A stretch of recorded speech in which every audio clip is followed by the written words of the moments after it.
Chelsea are champions of the Conference League. Let's go up the Chelsea. London is blue. How's it going, everybody? It is now Wednesday night. I've come down from a few hours ago when I witnessed my first trophy as a Chelsea fan. Welcome back to the Always Bayern Chelsea show. I'm Jim, and I'm a diehard Chelsea fan right now in this moment because in the 3 years since I've become a fan, since I selected this team in London, it's been such a great ride. It's honestly been some of the best 3 years of my life. You know, I'm 27 years old, and I've always been a diehard sports fan of teams in Milwaukee and Wisconsin. But I tell you what, these 3 years with Chelsea have been incredible thus far.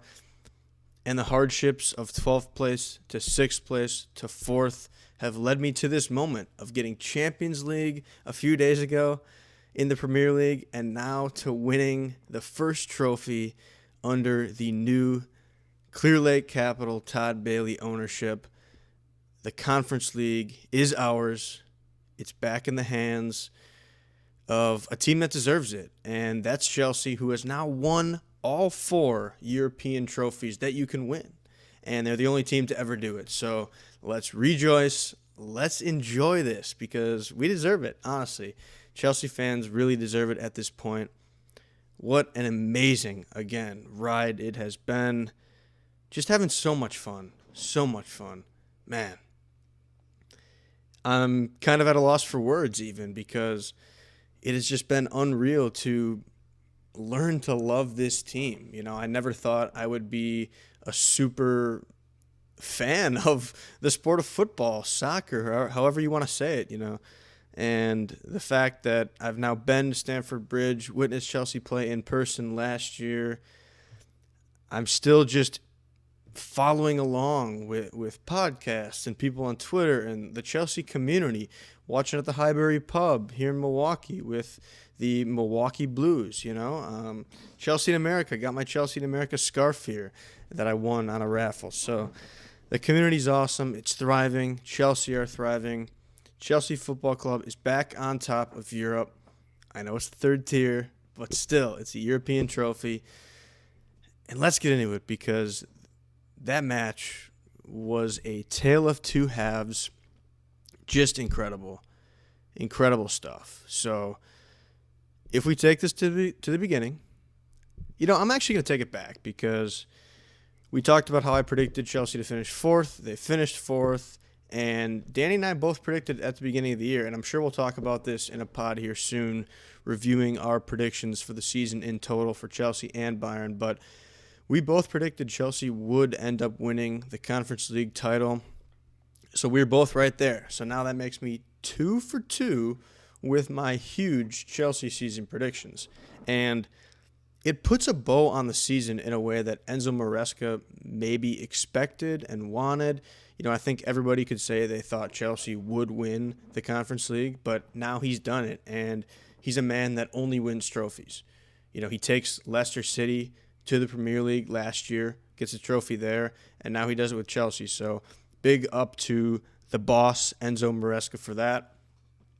But speaking of Enzo Maresca, let's talk about the lineup that he chose for this match against Real Betis, who aren't a slouch of a team. You know, they finished 6th in La Liga this year, clinching Europa League, and they obviously made it to the Conference League final game, beating Fiorentina, who have had a solid year in their own right in Serie A.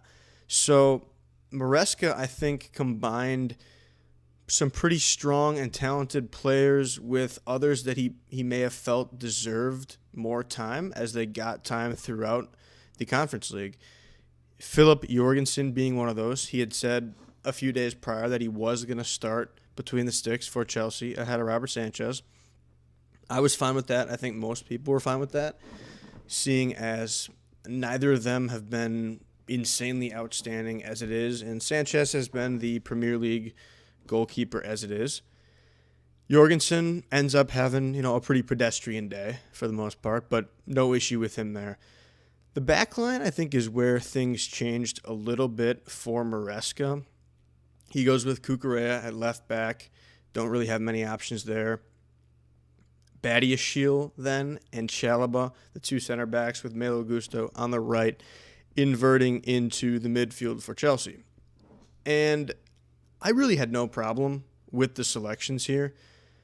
Badiashile and Chalaba have played admirably and played a lot. Chalaba, since coming over from Crystal Palace, has really been one of the main center backs. And besides the last couple Premier League matches where Tosin filled in because he's so strong with aerial duels, Chalaba had kind of been your guy with Colwill that we had seen many a time. So I had no issue there. Badiashile especially played a lot in the UECL, so I was confident he was going to be able to play against Real Betis. And I think those two ended up having a pretty strong day. Gusto was the other guy on that back line that when this lineup came out, a lot of people said, where's Reece James? Gusto hasn't been the greatest. We don't know how we feel about that decision. And unfortunately, everybody was right in thinking that. I was telling Danny in our preview, I didn't think Reece James was going to play, at least start this match. We have not seen him play two matches back-to-back 90 minutes when they're within a few days of each other. And, Danny keeps talking about, you're going to need to do that next year for Champions League. And that's fine. I agree. But right now this year, we haven't had to do that. And so Reece, still coming back from injury at this point, needs to be protected. And Maresca said it after the game that he still is protecting Reece. And I completely understand why he's doing that. We're talking about a guy that is so important to this Chelsea structure, academy, leadership role, and team. He's got all the talent in the world and ability to be one of the best right backs in the world, but he's not going to be that when he's not healthy. So you need to be able to manage that. So I ultimately agreed with the decision to not start Reece James.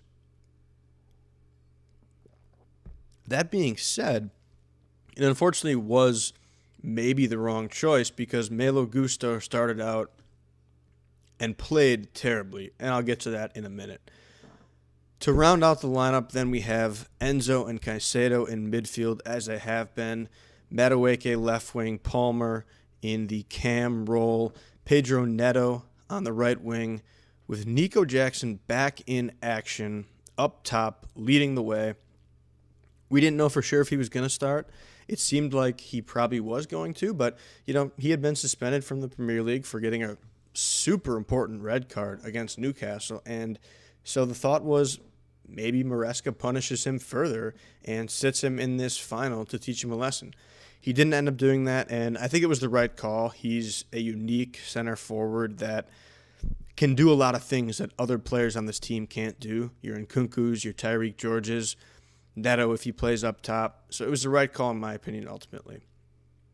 So there's the squad, and we roll into this first half against Real Betis completely asleep at the wheel.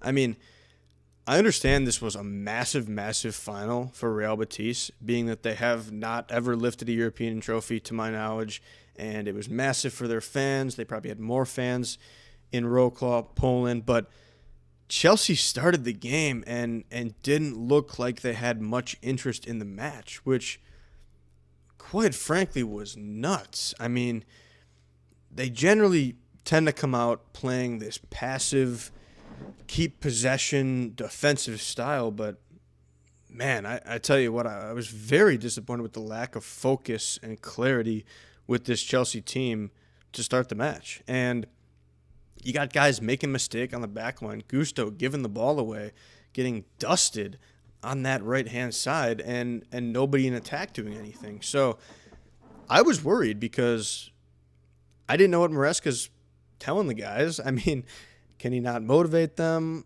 Are the captains not stepping up? You don't have Reece on the pitch. It's just Enzo as the captain out there, and they look a little disinterested.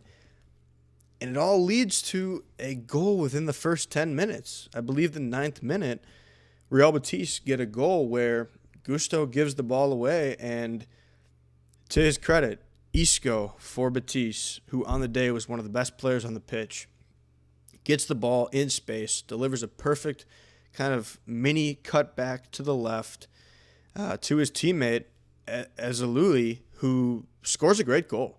Jorgensen can do nothing about it. Left-footed shot right across the net, and they're flying up 1-0. So immediately you're thinking, oh boy, thank God we got Champions League in the Premier League, because now it's like if we wouldn't have, we really would have been concerned. But Chelsea just could not find their way into this match in the first half. Lifeless, tired again. It just seemed like disinterest at times, which to me would be crazy. We're talking about a European final where it seemed like this was the case. And I think Reece even said that after the match, where he thought they came out pretty flat. So not much to talk about with the rest of the first half. I think we had maybe 2, 3, 4 shots, even in general.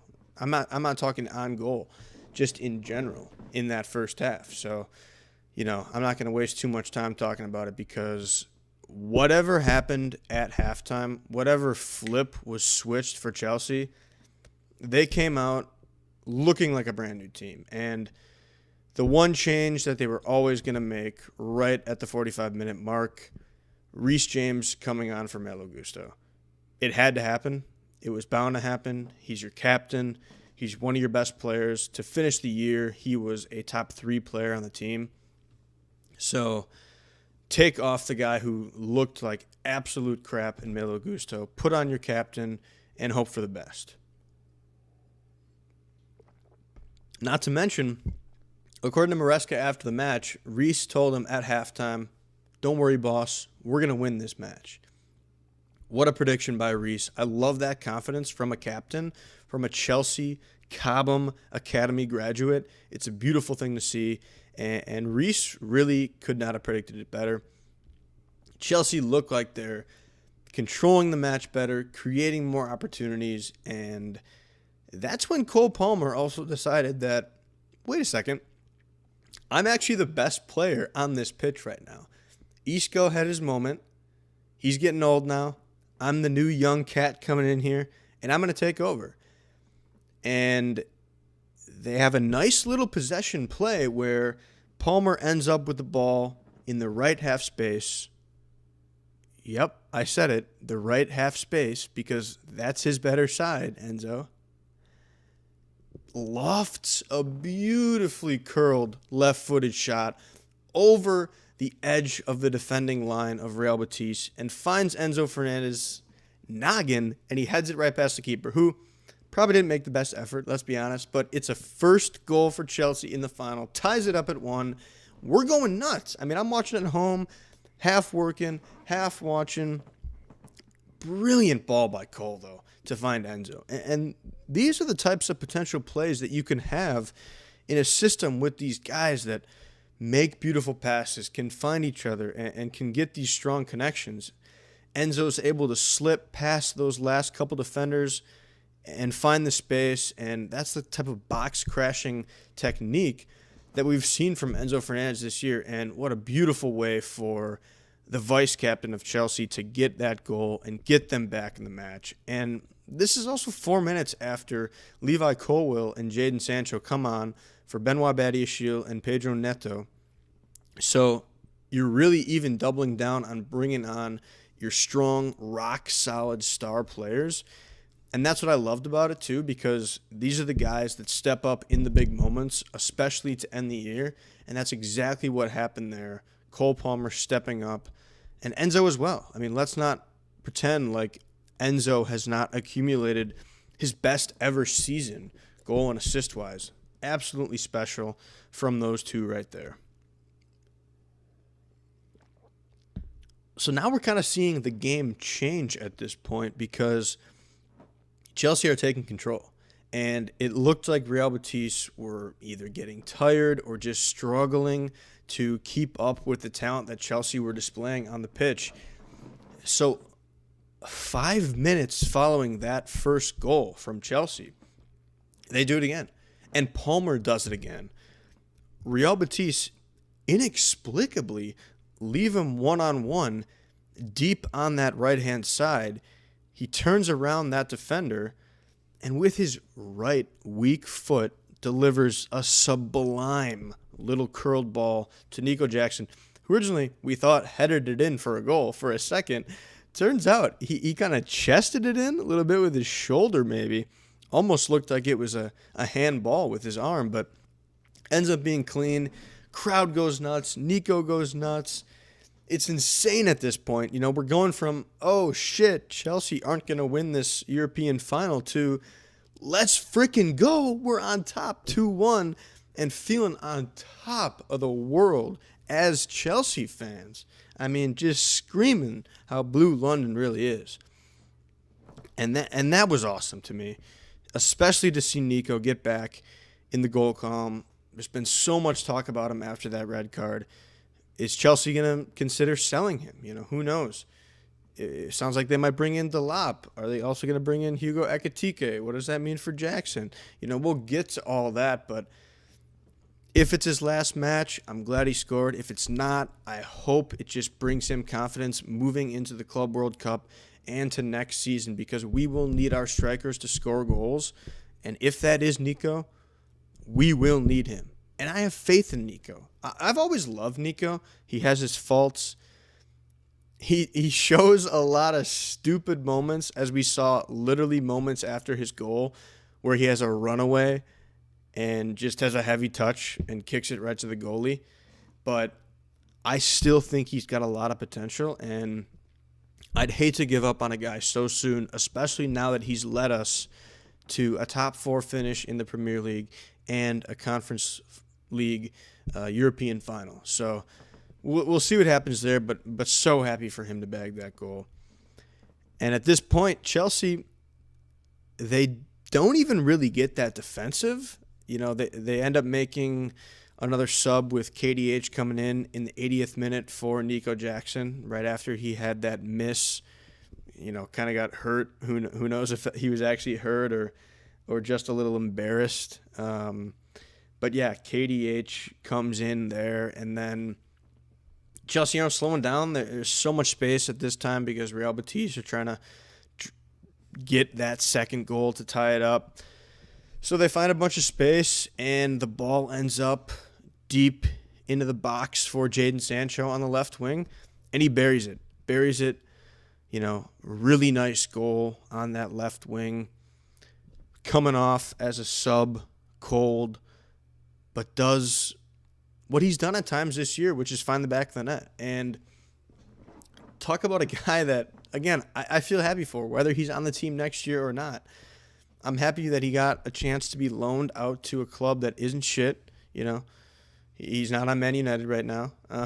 And he gets to win a trophy with Chelsea because that was a nice goal, and definitely excited for him. So we'll see. $25 million isn't that much. As a backup option, is he pretty solid? I think so. A ball control, possession-based player. And if you can get somebody else on that left wing that's really exciting, Mudryk, then we'll see. But, I'm not really opposed either way, but awesome goal for him. And then 91st minute, Chelsea aren't done yet. No, they were not done yet. Enzo gets an assist, finds his running mate in the midfield. Moises, dyed blonde hair with the black mask, Caicedo, fires one. Little deflection, but into the back of the net. Brilliant goal from him. A guy that deserves it the most on this team. Player of the season for Chelsea Football Club. It's 4-1, and Chelsea win a European trophy. Man. And saying those words, it feels so good. It feels so good. They dominate the second half. So happy for the boys. So happy for Enzo Maresca to come up with a plan. And oh boy, do we have an Estevao goal here for Palmeiras? I'm watching on my phone right now. A little bit of a watch along. Is this an all-time day for Chelsea? You're seeing this live right now, folks. I believe Estevao just got a goal for Palmeiras. Looks like he could have been a tough out. Oh, what a first touch. Gets in there. Oh, that's just class. That is absolute class from the future right winger of Chelsea. Absolute class. I mean, I could not be more excited for this guy to join our club. Are you kidding me, Esteval? On the same day that Chelsea win a trophy, you score a goal for Palmeiras? Oh my goodness. I mean, this kid is going to be so special. Oh, the embarrassment of riches that we have right now. It's something that is going to be crazy. Oh, and there's people saying Noni's finished in the chat. Oh, they're checking the goal, actually. So he could have been potentially offside. So we'll see what happens here. But nonetheless, incredible goal for Esteval. But back to this Chelsea team. Man, so much fun. That second half, that half hour, where they just absolutely dominate. You know?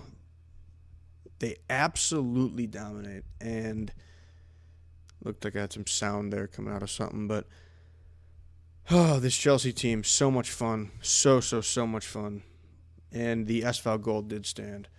So, clearly, a lot of things to look forward to if you're a Chelsea fan. We're winning titles. We're qualifying for Champions Leagues. And, man, I just can't stop smiling because things are so good for us right now. So good for the Blues. Oh, my gosh. It's simply unreal. I'm sorry I've been flustered the last 2 minutes, but I'm a happy man. I'm so happy to be part of the Always Bayern Chelsea crew right now, and things are looking so good for Bayern and Chelsea. You know, we got Liam Delap news. Sounds like it's likely he's going to come to Chelsea. I love seeing that. We got celebrations galore for this Chelsea team. All the photos, videos, interviews after the match were freaking unreal. We got Misha Mudryk, my star boy, in Poland watching. I just saw about a half hour ago he got his medal. He's partying with the team. Photo with Enzo Fernandez holding their medals up the Chelsea. I mean, I don't want to get distracted again as I'm looking at some Ukrainian colors, but if there's one wish I would have for next year, it would be for Misha Mudryk to be back. I don't want to get ahead of myself. We'll talk about it in a future pod with Danny as well. I'm happy. I'm so happy. This team just brings me joy, and it's been, again, such an amazing ride the last 3 years as a Chelsea fan. I couldn't be happier. They were the team I picked. I know, Big Six. It's not this crazy thing that I picked them.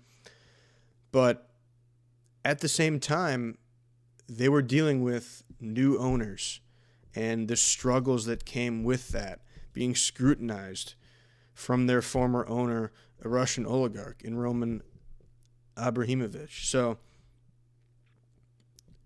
I just butchered that name, but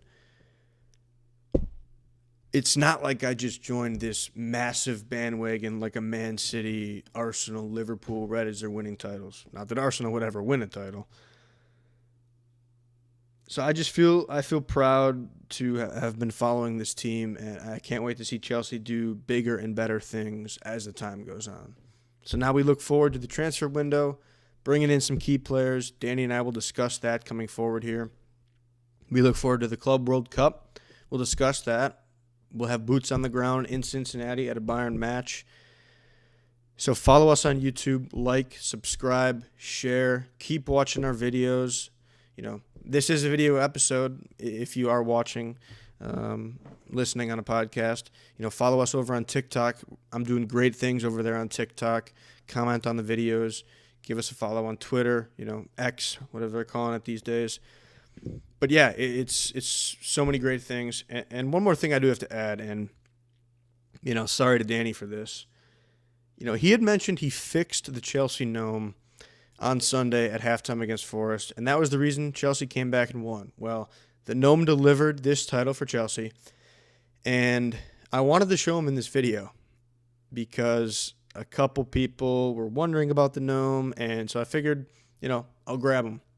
Well, unfortunately for the Chelsea gnome, my hands were a little slick. And let's just say he got knocked over once again. And this time, not both feet came off, but only one lone foot and shoe came off. So here's the gnome. Danny's going to have to super glue him again because unfortunately that foot did come off there. But the gnome has been a great good luck charm. So we'll get him fixed up once again, I'm sure. But Danny, that'll be the first time you're seeing this, if you're watching this while you're editing. But the gnome just has a tough life. What can I say? So, but yeah, thanks for watching, guys. Thanks for listening. This Chelsea season has been really quite incredible, and I'm so grateful to be part of this space. So, London is blue, up the Chelsea, and everybody have a great freaking summer.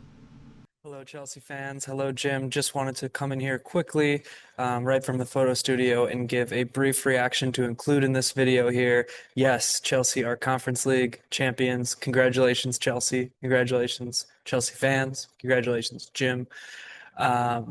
Yeah, sorry I couldn't have been with you yesterday to record. I was down in Chicago at a concert, but here we are. Just wanted to give a few quick thoughts at the end of this video. Jim, you did a great job of breaking down the match and breaking down your relationship to this team and the sport, and it's just awesome to hear. I love listening to your insights into your story, but yeah. Just congratulations to this whole Chelsea team. Enzo Maresca, you guys deserve the Conference League trophy, no doubt. Horrible first half, but a very, very good second half, and you guys were the better team in this one and throughout the tournament. So again, congratulations to Chelsea. Thanks for making it fun at the end. It was a pretty boring, dismal first half as discussed. But the one thing I wanted to add in here and mention, and it was so important that I felt like I had to jump in here, was Reece James, the difference maker in this match, no doubt. You look at how they played in the first half with Gusto versus how they played in the second half with Reece James. And what I noticed was the clear difference in this one. James actually was able to receive the ball deeper from the back line, kind of to start possession and carry the ball all the way, progress the ball at least all the way to the attacking zones of the pitch and create an attacking threat as well as obviously being sound defensively, which Gusto wasn't able to do in this one. So bringing in James was the key to this match for me. He commands so much more attention from the defense. He allows really Cole Palmer and Enzo Fernandez to be unlocked when Reece James is out there. Cole and Enzo can kind of play in those half spaces that they love to play in because James is so good on the ball and requires so much attention from the defense. So that was really the key to this match, and you saw it. And Cole and Enzo had an incredible second half once James was out there progressing the ball and just leading this team. He is their captain, and for good reason. He's the man, in my opinion. He's the most important player on this team, and this match was such a perfect example of that. So shout out to Reece James. Really shout out to all the players because again they deserve it. But I just wanted to jump in here and give that little tactical breakdown of what I saw from Reece James there on the right hand side, just completely shifting the course of this match. So soak it in. Talk your shit, do everything you got to do, Chelsea, because you guys deserve this one. And before I sign out here, just wanted to mention that the transfer of Jonathan Tah, center back from Bayer Leverkusen to Bayern Munich, is officially official. Finally. So Bayern Munich has signed another center back, Jonathan Tah, very solid player. I'm excited to see how he um, um, progresses and grows under Vincent Kompany, a world-class center back in his day. So that's going to be it for me, and I'll sign us off here with an up the Chelsea. Yeah, for me, I'm giving you an up the Chelsea and a Mia San Mia. See you next time.